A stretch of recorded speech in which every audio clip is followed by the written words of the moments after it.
The problem with most agreements is that you don't see them. They just are. Most often, you aren't aware that what is happening around you is based on an agreement that you could potentially change. It seems that life is just that way. Working on topics such as energy efficiency, poverty reduction, sustainable agriculture, or healthcare, you are engaging in a set of agreements and relationships, whether you realize it or not. Decades of attempts to shift complex problems within those fields using agreements rooted in scarcity-driven competition have proven to be unsuccessful. Ecosynomics, the social science of abundance, offers a robust framework that takes what we have learned in scarcity-based agreements, framed by economics, and puts it within the much broader, much healthier context of abundance-based agreements. Thus, Ecosynomics allows you to understand the foundation of collaboration in your relationships. Responding to the ever-stronger demand to learn about those abundance-based approaches in the field of sustainability, the Institute for Strategic Clarity, together with the University for Sustainable Development in Eberswalde, hosted the first Ecosynomics Forum, focusing on change systems for sustainability. The forum highlighted emerging approaches for taking on agreements that support change on a very large scale. This innovation in human agreements is a phenomenon which Ecosynomics, the science of abundance, seeks to explain and highlight. We are very happy to welcome our guests, Steve Waddell, Principal of Networking Action and Lead Steward for the Ecosystem Labs, as well as Petra Kunkel, a full member of the Club of Rome and Executive Director of the Collective Leadership Institute. Just a little bit about myself, first of all. I am not an academic. I don't think of myself as an academic. My major identity actually is around community organizing. And so as a community organizer, I've done a lot of different things. I worked for a labor movement in Canada, for credit unions. I then went into, in the 90s, looking at multi-stakeholder collaborations, at that time intersectoral collaborations. In 99, Kofi Annan, then Secretary General at the UN, was putting out a report I was asked to make a modest contribution to. And it was formative in me thinking about these global networks that I worked on for a decade. And the last 4 or 5 years, I've been much more categorically focused upon questions about systemic transformation. So this project grew out of that with a group that I've been leading the development of, called the Energy Lab, Energy Ecosystem Lab. So I'm interested in developing a number of labs around the concept of ecosystems. And what I mean by this is the situation in which organizations find themselves that are struggling to realize sustainability.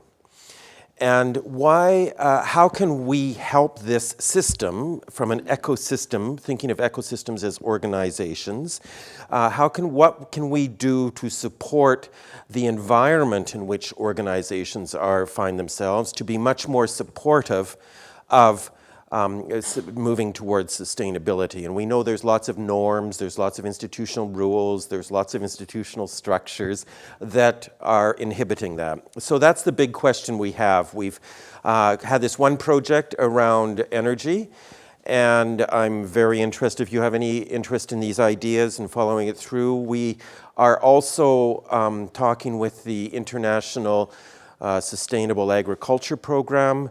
We have somebody that's connected to the UN Global Compact. They're very interested in this lab concept too, and we're hopefully going to be doing something with them in the next couple of months. But you can see that this can be a concept that's applicable to many arenas. And I believe that what we've developed that I'm going to share with you this morning, although it's around electricity, that it's a concept that is around asking the question about change that can be applied to, I think, any major issue. So This is the way I think of the basic setting of our work. It's around the big challenges, and by big we mean about breadth, that there's lots and lots of people and lots of organizations involved. I work often on a global level, but it doesn't have to be global. Obviously, you can have a lot of different geographic structures to be able to have that component. But I'm particularly interested in this question of depth, of transformation. So dealing with basic shifts in mindsets and logics. I use the word logics a lot in my work. Always these questions are driven by the basic question I have that is throughout all of my work, which is how can we narrow the gap between our highest aspirations and what we're producing. So I think of that both at an individual level, an organizational level, and a societal level. And my work generally deals with the societal rather than the organizational. My first book you might find interesting is Societal Learning and Change, and looking at how we bring about change at that societal level. Yes, Christoph has a copy over here. So this is the particular case. The question here is, as I explained, how can the operating enabling environment be changed? So this is of particular interest, say, for the utility sector. How can we, if we are utilities that have an aspiration, electric utility, that have an aspiration to truly move towards sustainability, it's not simply about us creating a new business model. It's about how can we create an environment, an enabling environment from the political perspective, an operating environment from a business perspective that will be more supportive of that aspiration that we're holding seriously. So the project question was about this concept of change system, distinguishing it from the production system. And for me, this was a big insight, and it might be for you as well, being able to actually distinguish between these two different types of systems. I think that it gives insight which leads to different types of action. So that's why I'm interested in it as an insight. So we did this first part, which is what I'm basically going to present to you. There was an action research component of it too. We brought together people from utilities, from different change initiatives that I'll explain, to be able to develop the model. So that was an action research component. But we're now moving into a phase of actually applying this model to different situations. We have hopefully something with ICLEI, which is the global network of municipalities in India, and applying it to a municipality in India. And there's also something called the Renewable Energy 100 campaign, and we're hoping to be able to apply it in that way too, to help their campaign develop. So let's get into these basic conversation about what the distinction is between production system and change system, first of all. So this is the way that you can model the production system. So it's about inputs, and outputs. So the input, we started with the generation of electricity. In this project, we did not concern ourselves with either transportation or what goes into the actual generation of electricity. So we weren't talking about the coal industry or the oil industry. We were talking about it from the utility and the electricity generation through to the consumption. So we can see that what's happening here is that this is sort of the traditional electricity system, and then we have this other part that's developing, the renewable energy electricity generation that's developing in response to concerns about sustainability. So that's what I mean by the production system. It's the actions, the competencies, the organizations that are involved in the production of the electricity. And this is what I mean by the change system. It's the organizations, the initiatives, I will use that word, so keep that in mind, change initiatives, that are involved in trying to integrate sustainability concerns into the production system. So these are distinctive based upon their competencies. For the production system, you need to be able to have managerial competencies, engineering competencies, for being able to produce the electricity and deliver it, etc. In the change system, you have to, as you know, very different competencies as dealing with change. How do we bring together people and institutions to be able to realize change? In the engineering, the production system, you have a very different group of stakeholders. You have mainly utilities, etc. And in this system, you have a very big range of stakeholders. And of course, as all systems are, they're driven by different goals and purposes, right? The one is about the production of electricity, the other is about changing the electricity system. So I think that these two systems are quite distinctive, and there is a lot of power that can come from that understanding. But nevertheless, they are very close, and they have to be close to be able to interact successfully. So there's a lot of work that's been done on bridging organizations, for example, so you can think of the bridging organization literature as being relevant to all of this. But I use the double helix of the DNA to describe them visually. So they're intertwined, there have to be lots of connections, but they are distinct. They have different strands that they're working on. So this is another picture of what I mean by the change system. This is the product of a web crawl. Does anyone know what a web crawl is? Okay, so you know in a website there are hyperlinks, and those hyperlinks sometimes point to external websites, to other organizations.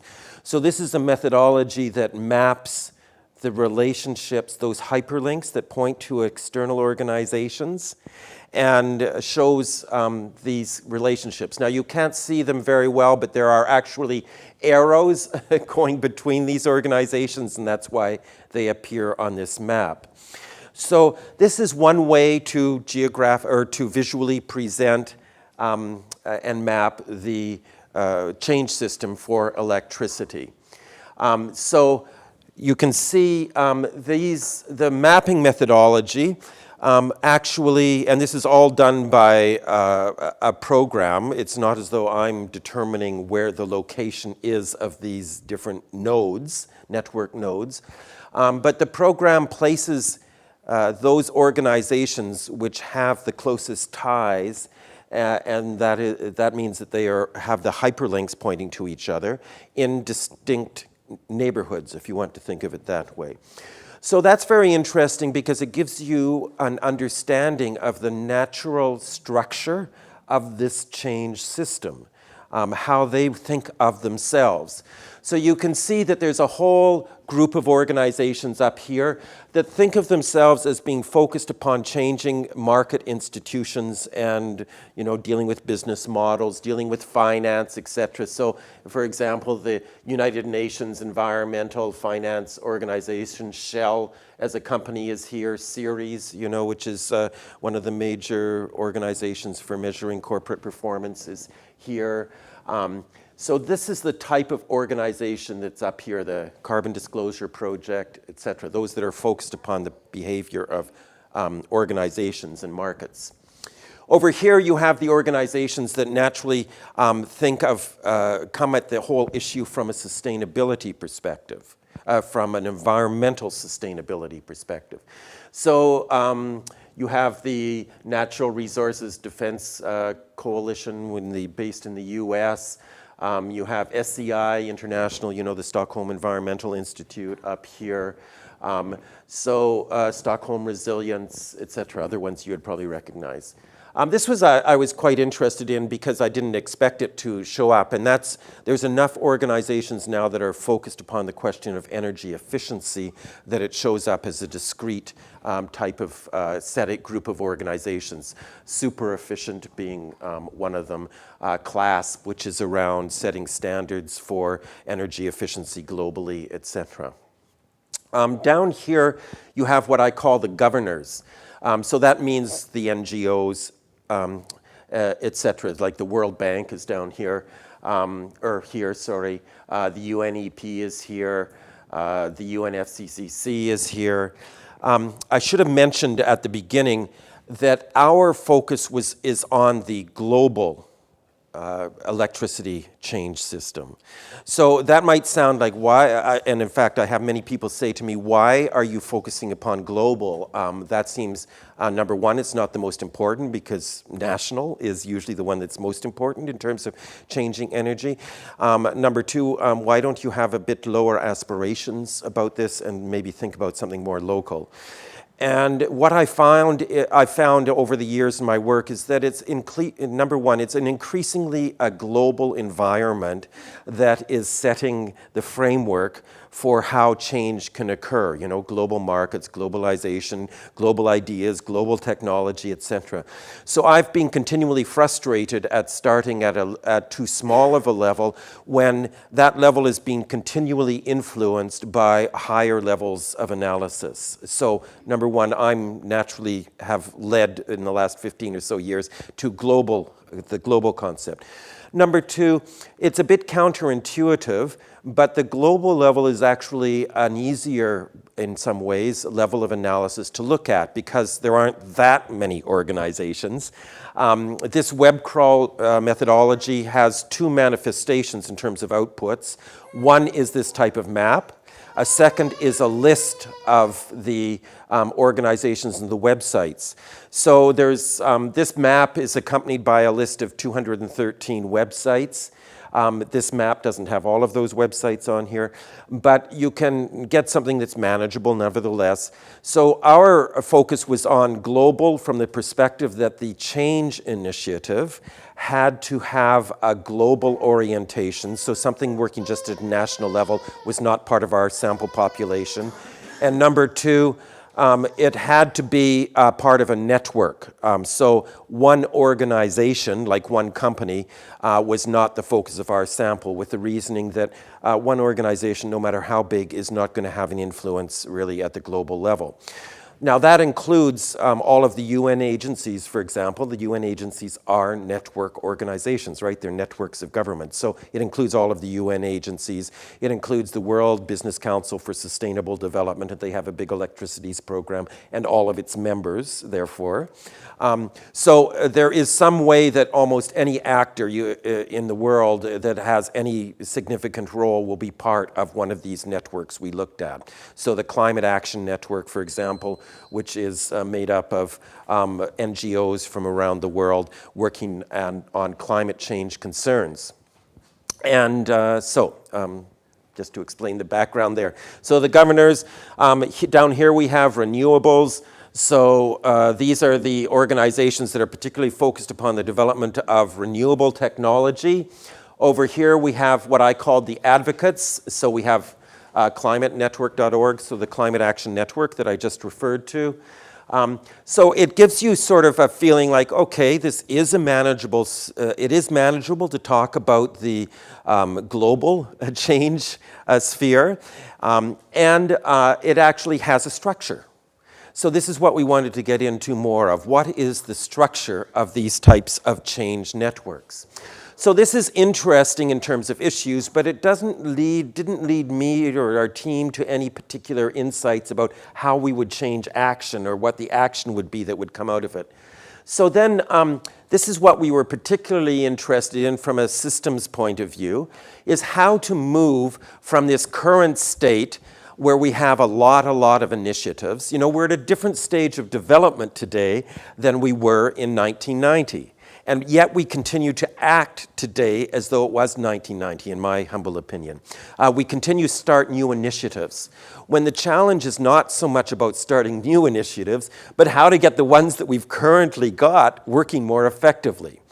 So this is sort of what the picture we have of the current state of the initiatives. There's some combination, some connections, of course, but they're very under-organized, to use a word that Dave Brown used in some of his work from the 1980s. This is related to Trist's work. If you're just interested, I'm giving you a few citations here because knowing you have an academic background. Trist wrote about under-organized systems and under-organized domains, issue domains. In 1983, he put out a great work. Dave Brown wrote about under-organized systems. He was a student of Trist, and I worked closely with Dave Brown for several years. And this is what we want to be able to have, a more functional, more effective system. Thank you. So we looked at all of these networks and said, what are they doing? Why do we have so many different networks? So we found out, when we looked at them closely, we concluded that they're actually doing 5 different things. Some are focused upon the policy system, which is where a lot of our minds go. How do we change global policy? Some were focused upon technology. How do we develop new energy efficient or green technology? Some upon the finance system. How do we shift the way that the finance system is functioning so that we get them to invest in the new technologies instead of the old ones? Some upon the consumption system. How do we change consumers' behavior so that they are more sensitive to their implications of their decisions? And some on the service provider. So this is the utilities, right? This is the new business. This is the business model question for utilities that would come in here, and all of the new renewable energy organizations that are developing. And then we said, so if we have those 5 systems, what do we know about systems that they do change systems when they are going to be effective? And if you look at the functional perspective in the academic literature, we concluded that there are 7 different things that each of these systems have to do well to be able to be really effective systems. They have to do something about visioning or purposing. They have to have something about a shared sense of direction. They have to have something about organizing. So all of these that we were looking at were network organizations. So of course they were organizing. They were aggregating voice and concerns so that they could be aggregated in a way that could be effective. And you have to have that happening in a system. Certifying, measuring, we need to have some sort of indications of how we're doing and where we're going and how to move along. Learning capacity, we need to know how to, what's the latest knowledge, how to share that knowledge across the systems, etc. Prototyping, let's try something new. It's not just about, thinking of something new, it's actually trying it. And advocating, advocates bring energy into it so that it's a change system. Without that energy for saying things have got to change, it'll be very flat. How do we ensure that there's energy in that advocacy energy in each of these subsystems? And mobilization of resources. How are we going to finance these change systems? How are we going to ensure that they have the competencies and the skills that are necessary for each of these to be effective? So this sounds like a lot and of complicated ideas, but you can actually then apply this to each organization. So each of those dots on that matrix, you can apply it to. So I worked with the World Bank, and we developed for them what we call the change profile. So each of these organizations, you can develop a change profile for these systems to understand what they are doing in the change system. So when I sat down with the World Bank people, they said, oh, well, we're doing, and I explained the model, they said, oh, well, we're doing everything. And I said, well, let's take a bit of a closer look, and probably you're not, and if you are, you're probably going to want to say we should stop doing something because there's some things we probably aren't. It's not our competency. Why would we be doing everything if it's not our competency? And the World Bank, no one's going to suggest, well, I think that they're competent at doing everything. So looking at it here, the green highlighted area, this is in the policy subsystem, right? So this is the policy subsystem, and this is the 7 functions that we talked about. So what are they really doing in that policy subsystem? Well, they're really doing these 3 things. They have a little bit of stuff happening down here, but they would say that's not our active, that's not really what we're our core competency or what we're really focused on. And they've simply accepted, they've been participating in, but they've accepted the Sustainable Energy for All. Do people know Sustainable Energy for All? So Sustainable Energy for All is an organization that grew out of the ashes of the Kyoto process. So the intergovernmental agencies under the leadership of the Secretary General of the UN said we've got to continue doing something in this area. Obviously the Kyoto process has not worked. And so maybe if we do something that's more about loose collaboration or bringing focus upon some issues, that would be a better way to go about this. So there's something called the Sustainable Energy for All that has formed. It's a multi-stakeholder coalition, it's framed as, around 3 goals. One's around renewable energy, one's around energy efficiency, and one's around providing access to energy. So just as a little parenthesis here, this is actually shows how issues transcend one another, right? Because the key, and with transcendence being such a critical concept in large system change and transformation. So transcending is incorporating but going beyond, right? It's not saying something was just wrong. So what this is an example of incorporating the Kyoto goals but going beyond them, because Kyoto was focused upon the industrialized nations and it was focused upon emissions questions, right? So this is focused upon, and the major problem for the southern countries, or the less developed countries, however you want to frame it, is that they were not having sufficient access to energy, right? There's millions of people still that don't have, hundreds of millions that still don't have access to energy. So the sustainable energy for all has incorporated that goal as their goal, and it's a much more, it's a transcendent goal because they've also included the Kyoto goals. So it's much more powerful. So we went through this with the World Bank for each of the subsystems. You can see in the consumption subsystem, there's only one thing they're really doing. For them, it helps them say strategically, well, maybe we shouldn't be doing this if this isn't core to what we're doing. Maybe we should just make sure it's being done or somebody else is doing it. So you can see that there's a great variety and clarity that emerges from the application of this particular methodology. So this is what we have in the end, what we're calling, it should be the systemic change matrix, excuse me, whoops. Somebody's unhappy. Catch it.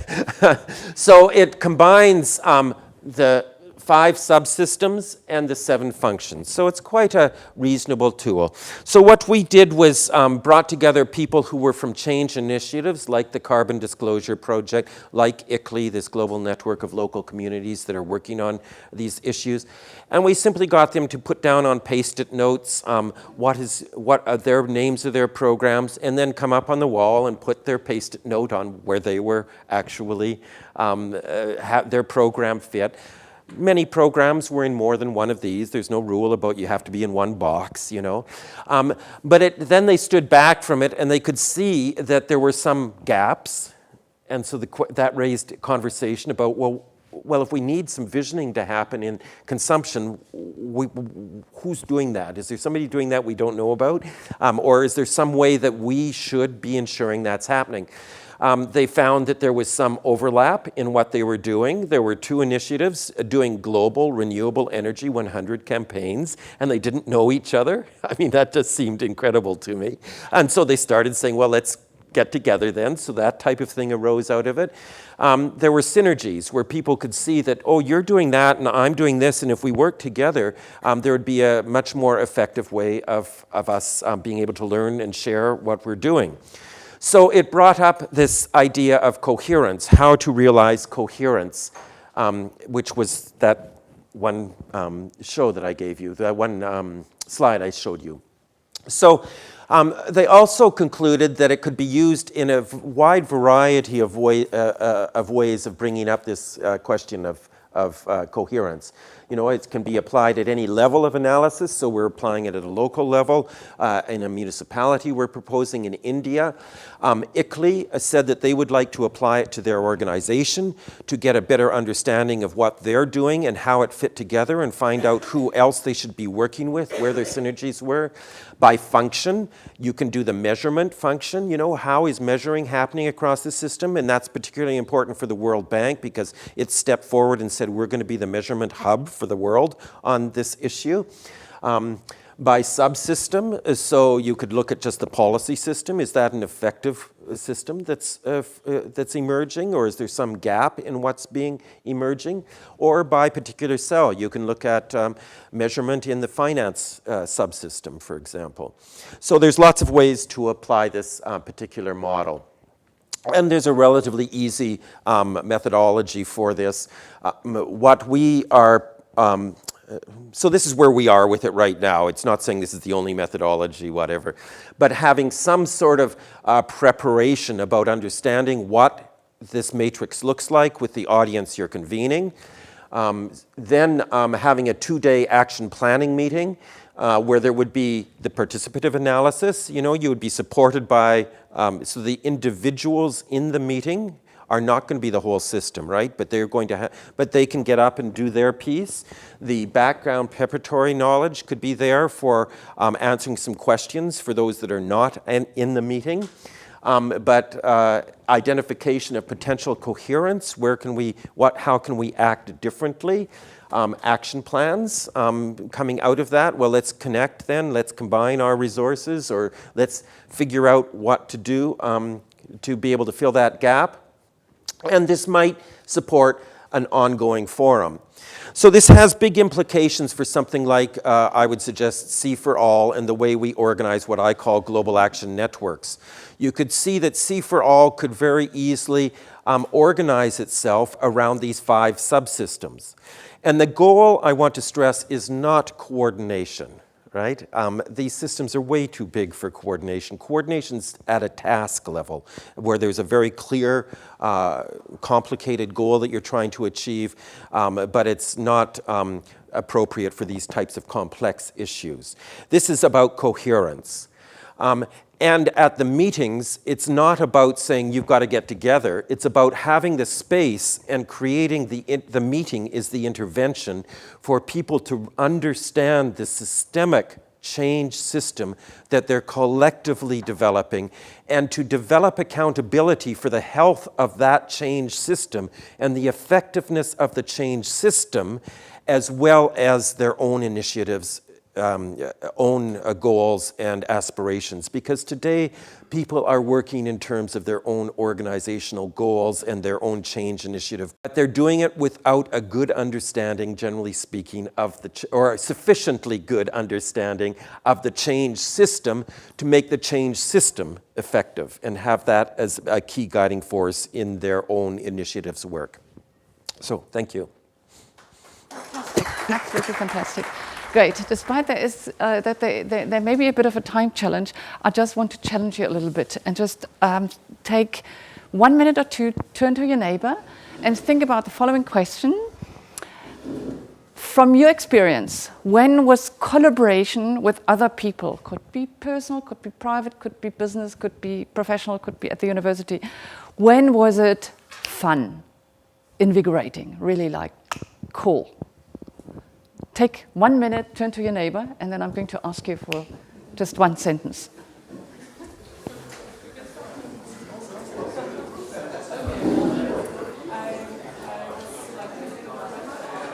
Impolite interrupting you again. I just would like to pick up just a few ideas, make it short, 1 word or 1 sentence. When was it fun? When was it invigorating? Okay, in the sandbox. When action was required. Urgency. Yeah. Personal involvement instead of just subject. Okay, so emotional involvement. Okay. When there was trust. Trust. You said when we listen to each other and we want to contribute. Okay. Contribution, listening. Anything else? Okay, so also a sense of kind of urgency. Anything else? If there's a new challenge, that was for me. Okay. Okay, let's keep that in mind because I think it was great the way Steve showed, what is a big change system, and that change system needs to turn into a collaboration system. Not everybody needs to work with everybody, of course, but in order for people to collaborate towards a certain joint outcome, there need to be this invigorating atmosphere. Does anybody have you ever been exposed to an interministerial working group? Anybody has ever been? Yeah, so, does it have this invigorating feel to it? No. Okay. So there is collaboration, and my presentation is about. I'm passionate about collaboration that works, and I know collaboration works between different stakeholders if these different elements that you've mentioned are present. And I would like to go back to what Christoph said. You talked about nomos. It's quite interesting.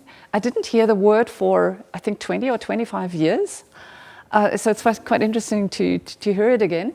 But what I'm developing is a learning approach, how we can get this invigorating atmosphere into our collaboration, and yet at the same time be rational about the outcomes and be realistic and viable about the outcomes. So that's why I call it the collective leadership approach as a fractal to large systems change. Just a few words about the Collective Leadership Institute in Potsdam, where the PIC is and where the Institute for Advanced Sustainability Studies is. We are also in Potsdam. We're a small organization with around 17 people, a non-profit organization, a German Verein, gemeinnütziger Verein, and we are a typical income-generating NGO. We have to make our own money with EU projects, with education programs. One program is the Young Leaders for Sustainability program, and Katrin sitting here, one of our alumni. We're doing this globally, like about 40% of our, close to 50% of our income are education programs around collaboration, making stakeholder collaboration work. And we also do advisory services. So we have about 1,700 alumni from very different countries and work in open programs, tailored programs, and in what we call process integrated capacity building. And we also have an online learning space that you can check on the internet. And I've been particularly, and some of us, but these are kind of particularly my references, involved in global or international, but sometimes also local, stakeholder collaboration initiatives that had certain topics. That could be water, that could be standards, that could be sustainable coffee, sustainable cocoa, sustainable textiles, etc. And I can promise you it wasn't easy, but it was also fun. So I'd like to go back to, some of you may know this. Anybody from Potsdam here? Only one from Potsdam. I found these murals in one of the old GDR buildings. Absolutely fascinating, with a quote from Marx in mosaic stones. So I just thought this is a good opportunity. So obviously, if you think about large systems change, that quote from Einstein is valid. So any sustainability challenges that we're dealing with, they are actually a result of a fragmented way of thinking. And what Steve suggests is also to say, can we take it one level up and kind of defragment the thinking so that we can defragment the action? In my experience, I've, let's say, seen that most of the complex challenges that we're dealing with, energy systems are one, sustainability standards are something else, sustainable forestry is something else, have certain features: complexity, interdependence, and urgency. And that is a big challenge because let's say the traditional reaction to complexity is not to create such a web crawl as Steve. Steve is good at enduring complexity, but the traditional approach to complexity is please reduce complexity, coordinate, control, and put things into boxes, or kind of go towards some simplification. So in a way, we all have to kind of increase our ability to how do you say, to suffer through, to suffer through complexity.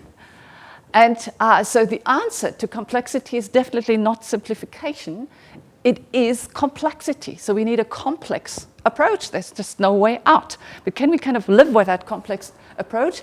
And can it be a patterned approach? Is it me or is it? It's not you. I'm afraid I have to intervene and change the resolution of the computer.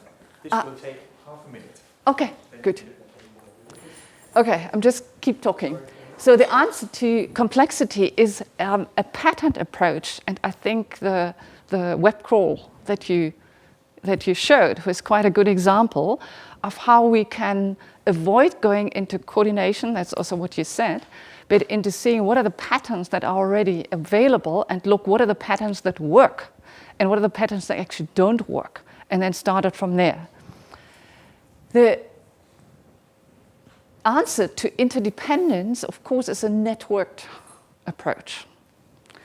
And that is also, I think, was quite visible in your presentation and in the work that Steve is doing. And the answer to urgency is tapping into the human heart. And I found it quite interesting that some of you said, if I'm personally involved, if there is something emotionally enticing. So it is tapping into the human heart. And that would be my question to Steve. If you look at the web crawl and the big change system, what gets people going? So what's the issue that they get up in the morning and say, this is what I want to do, this is what I want to contribute. I'm sure I can make a difference. I can't make the difference by myself. I need to get other people into collaboration to make a difference. So all three approaches require well-functioning collaboration among a wide range of stakeholders, institutions, and they all come from different walks of life. But in my experience in multi-stakeholder processes, it took sometimes 3 or 4 meetings over a period of one year that I would be talking to Steve, although he's coming from Greenpeace, and you can even look how he's his clothes, and I'm normally not talking to this person, and then after 3 meetings I think actually he's a nice guy. So, and that takes time. It also requires checks and balances. When we talk about collaboration, we not necessarily go very far with what is theoretically right, and that's why I mentioned the interministerial working group. There's lots of collaboration around. We do collaborate, but do we collaborate in a way that gets us going and gets us going faster to better solutions? And it needs to be built, in my view, on human competence, not on the deficits, but on what is already there. So it's also about discovering what we actually can do, what we already know, and build on that competence. This is what the collective leadership compass is about, and is a compass that is derived from about now 20 years of working in multi-stakeholder collaboration, and from identifying what we kind of in our traditional thinking would call success factors, that are factors, if they are present, then there is a higher likelihood that in the middle of that room is an invigorating energy and people start contributing. Sometimes that can be as little as people who had been fighting during a meeting because they have so absolutely different opinions on how to go forward, finally, towards the end of the meeting, say, but I've got an idea, and I also know so-and-so, and they can also contribute, and you start feeling that shift in energy when people start collaborating. So why this is important, it isn't just kind of another workshop method or something that we need to learn to kind of be more harmonious, because multi-stakeholder collaboration is not about harmony. It is about kind of navigating differences into a progress that is in the end better for all, but there will be very, very different opinions of how to get there. In my view, it is extremely important that we see, if we think about change systems and we think about collaboration systems, that we redefine leadership into the capacity of a collective to actually work towards change and jointly work towards change.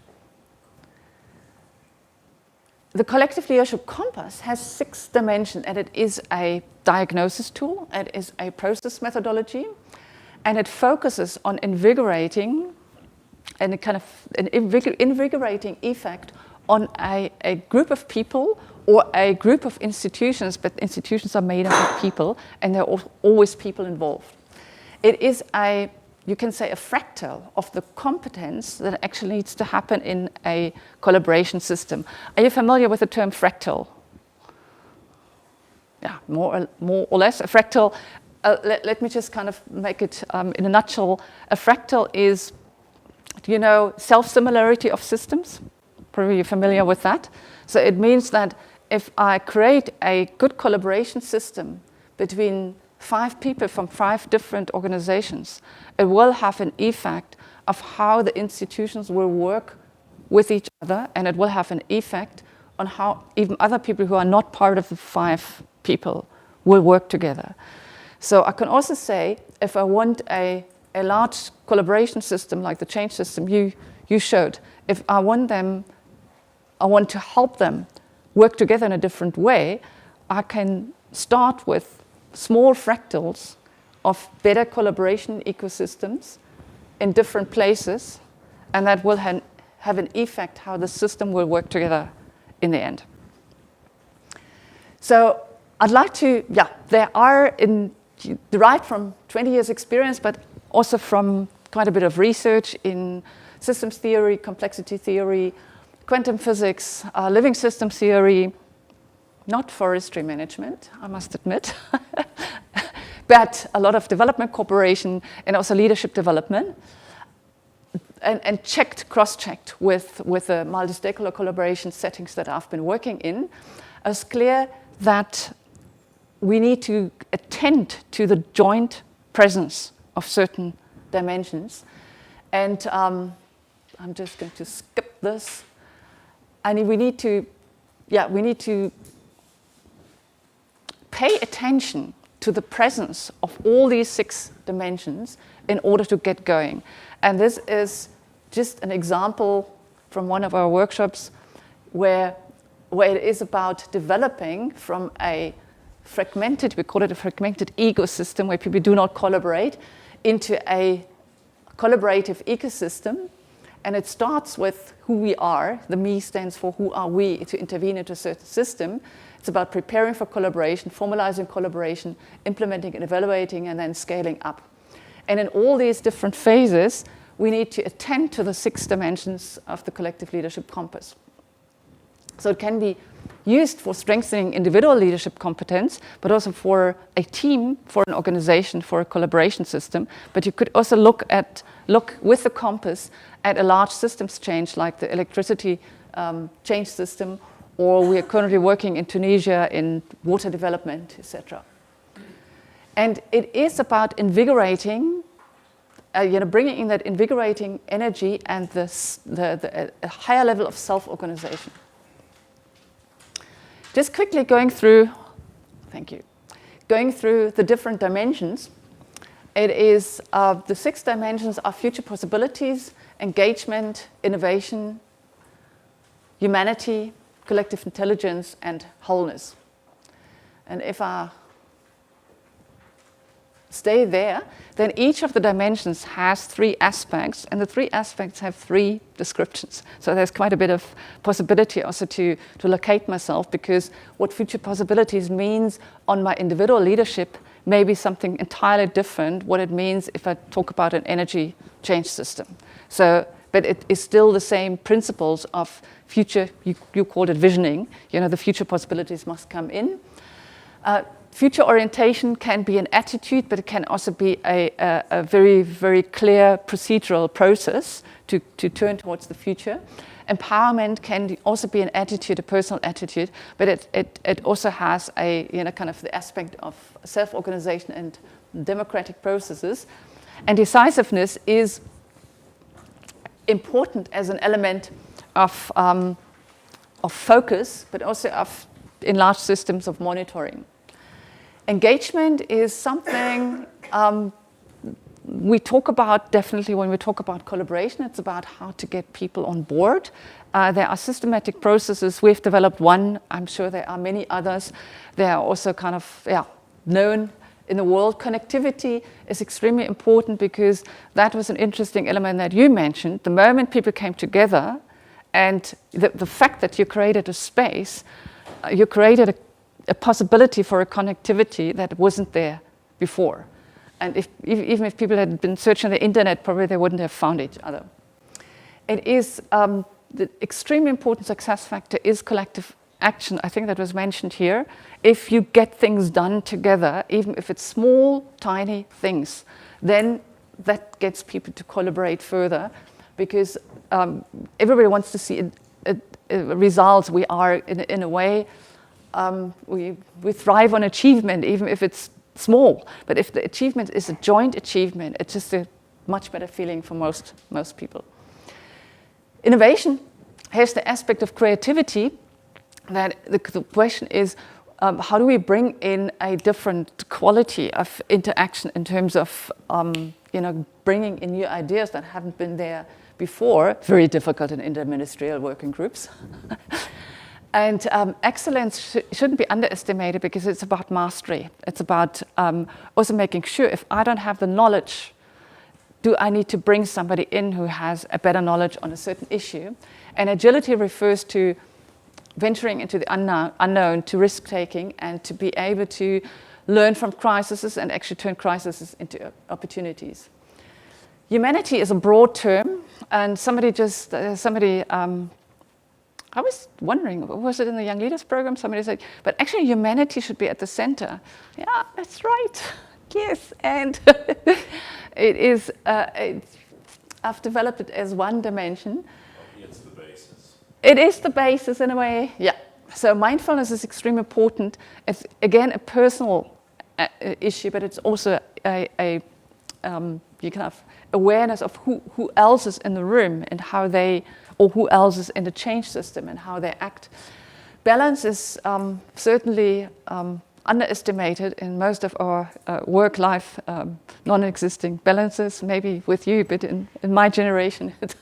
So, but it is also like, how do we balance in multi-stakeholder collaboration task and content with process or with encounter and human-to-human relationships? Empathy is clear, the ability to step into the shoes of others. Collective intelligence has the aspects of dialogue equality, and that is our ability to be in a conversation, and that may be here in the room, but it may also be virtually, or that may be through, even IT-based conversations. But it is I think that was, you were saying, listening. Like if people feel listened to, it is a very, very important element that needs to come in. Diversity is not just simply gender diversity or race diversity, but it's the question, how do we bring in deliberately different perspectives? We're trying this at the moment with, it was mentioned that we just kind of created a new initiative that's called the Potsdam Initiative, where we want to bring in people who are in large systems transformation and systems thinking, but come from very different schools of thought. It's not easy, but it's about bringing in that diversity. Iterative learning is, what are the cycles of learning that we actually bring in? And wholeness is about contextuality. That would be if I was in Steve's large electricity change system, I would be deliberately saying, what's me in the context that I'm acting in? And how do I actually need to relate to other actors? It's about mutual support. Our young leader is... It's about mutual support, because that is a very, very crucial point in accelerating collaboration. The moment in a room of people, if people get out of competition, even if they are not of the same opinion, but say, gosh, I've written a book, why don't you read that? Or, I know somebody who could actually help you. Then the energy completely changes. And contribution is also a personal aspect, but it's also a larger aspect. What's the contribution of our change system to the world, or of my organization to the change system, or of me to the system that I want to see? That is the future. Some of you may recognize that this is the compass. And we are currently in the process of developing a diagnosis and action tool around the compass that can be then used on the individual level, on the team level, on the organizational level, on the collaboration system level, but also for large systems change.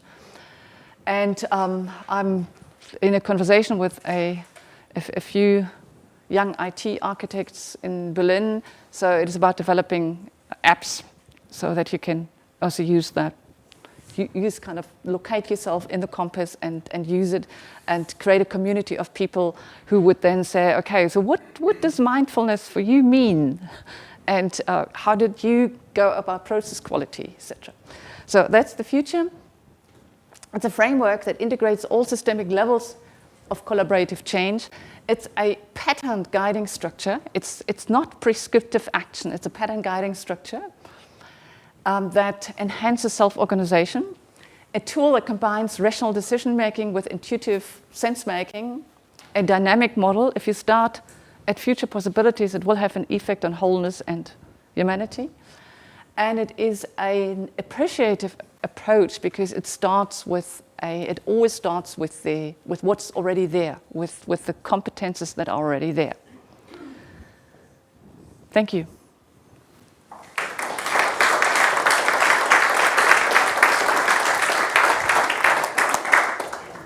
Many thanks.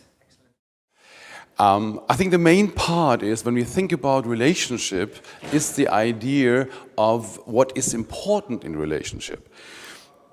Look, when you live as a human being, what is the issue of living?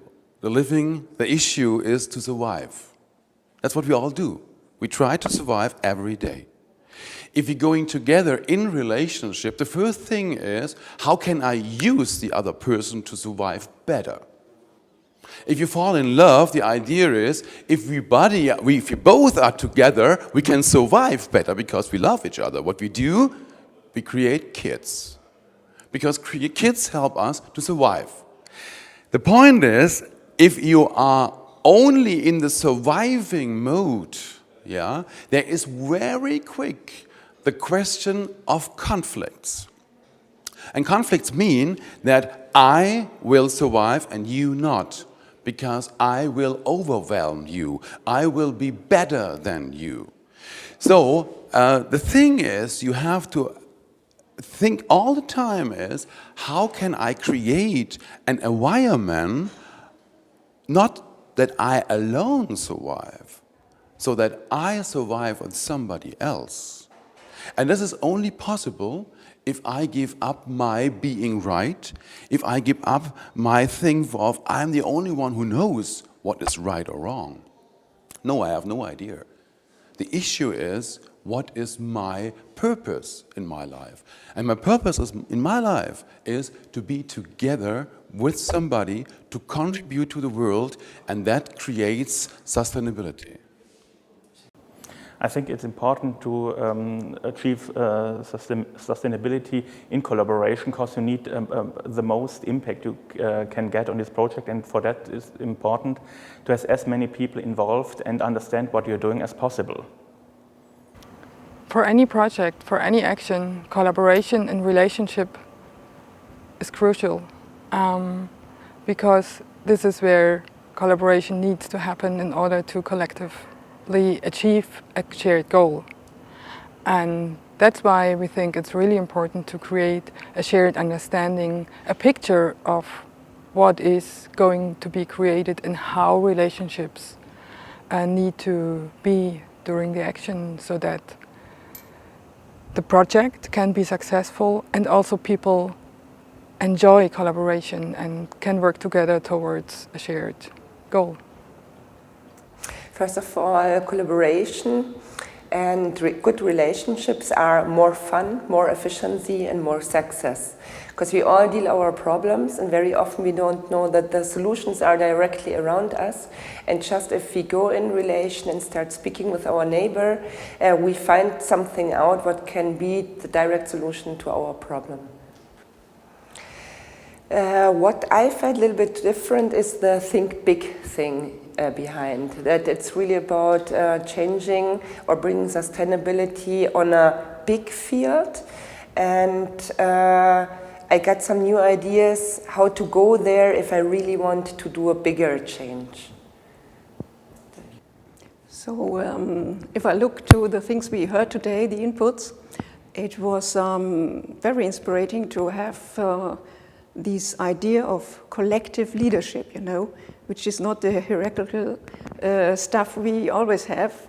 And in this way of thinking, you can think quite open, and you are not fixed to come to especially this result, which will lead to this action. So it's much more free, and so you can really have this level exactly the same for all. And this is what's about collaboration. This is a very, very inspiring thing of the inputs we heard today. So collaboration and relationship is very important to achieve sustainable development, to achieve real change, fundamental change, also systematical change, not only change in the outcomes, but also change in how do you come to these outcomes. And therefore, for me, the most important thing today, the most inspirative thing, was this approach of collective leadership. So there's not one who says, this is the way, and this is the question, and now what are your answers? But you can even search together about the questions, and you're quite much more open in thinking, much more free in to handle the subjects, and therefore it's not designed to come to this one and only output, which is needed for the next step to something. So this open, free way of collective thinking, this is the stuff which really can lead to substantial change. The approaches to come to change we heard about today are quite different, because they are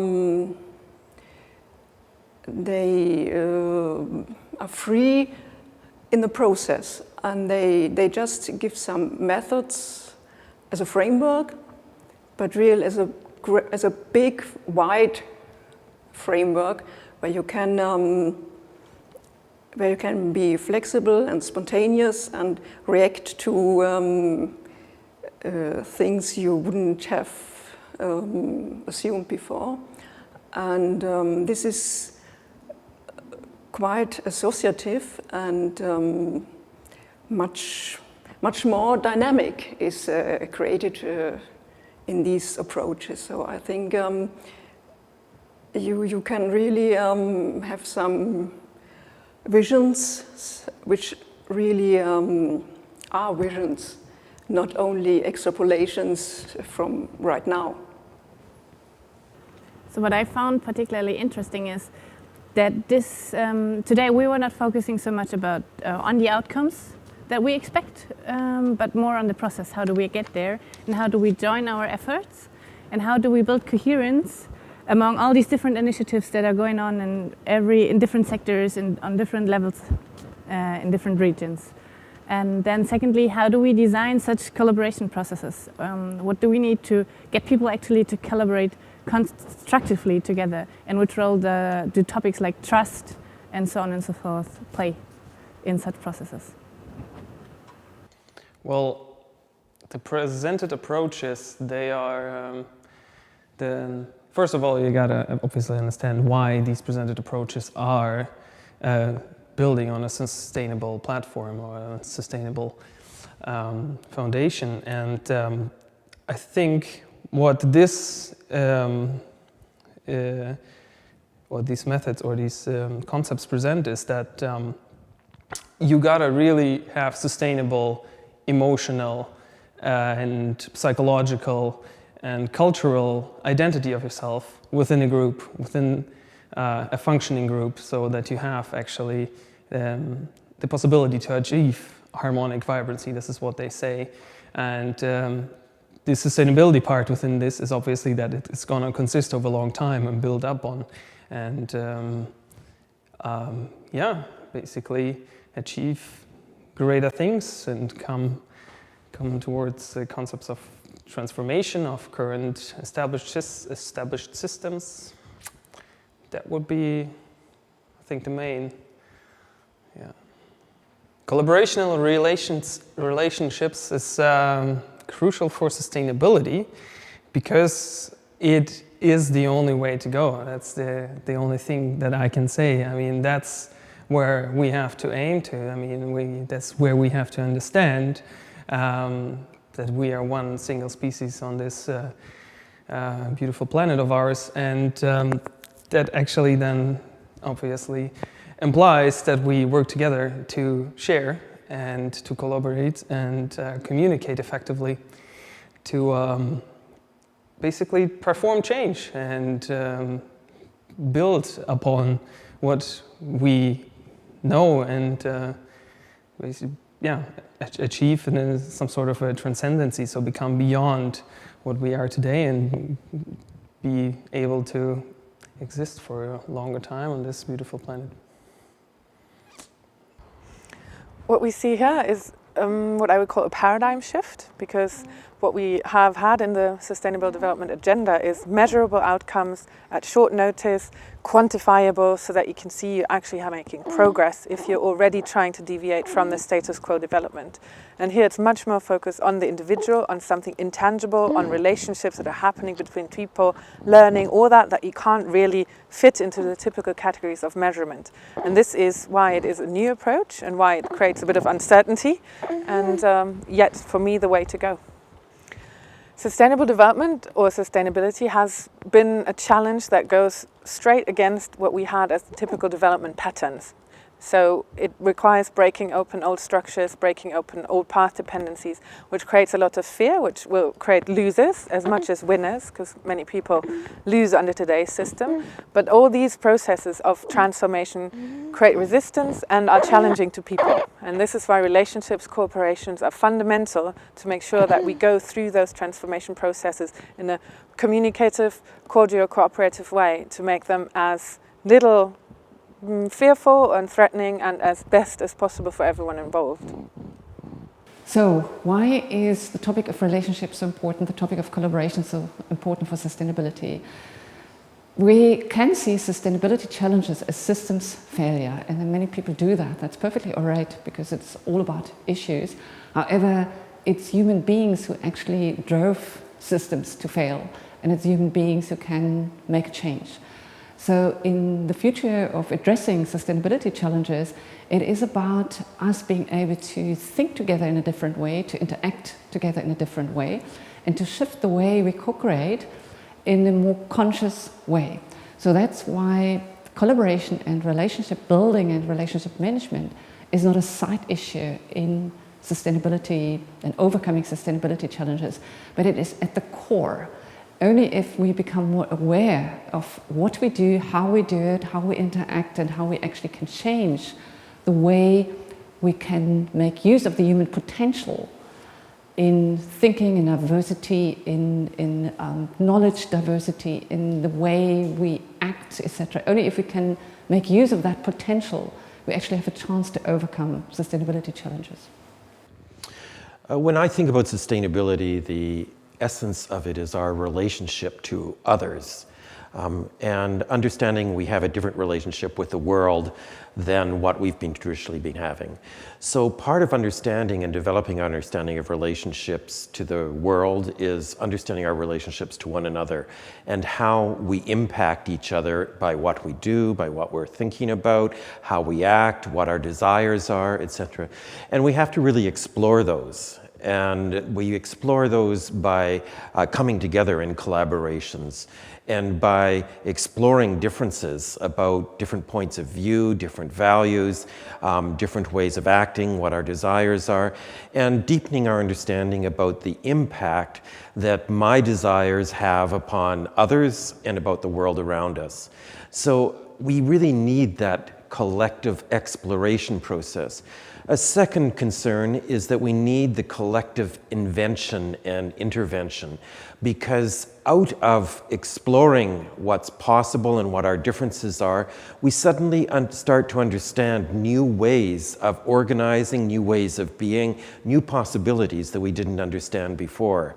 I often use the example, of the banks and how they used to think that brick and mortar, that is a physical bank building, was the way that they had to deliver new services. It was through learning about how people wanted to receive services that the bank started to deliver electronic services. Of course, there was a technology involved, but they could have done a lot more earlier with telephones if they had understood that, so that they moved away from thinking that they had to have a physical bank branch into understanding that what they're essentially people wanted was the service that the bank was to provide. Now that's just one classic commercial example, but other examples are about understanding how my desires for a very high income, for example, have an impact upon others, about how they feel about the income differentials, about the way that motivates or demotivates people. And so being able to understand those systemic relationships is something that multi-stakeholder collaborations and dialogues really facilitate the development of understanding. What I see when I look at people's actions for sustainability are they're often very comparable to what was necessary in 1990s when the issue of sustainability first came forward. The situation today is very different. It's not about creating a new sustainability initiative necessarily that we really need. What we need is for the initiatives that we have to be able to work together much more effectively. So although certainly there will be some examples of where we need new sustainability initiatives, the real imperative today is how to build sustainability change systems. So what I was really talking about today was distinguishing, number one, between a production system. So for example, I was giving the illustration of the utilities and the production of energy and electricity, and the change system. So all of those initiatives where people are wanting to integrate sustainability into the production system. Now it's very useful to separate those two.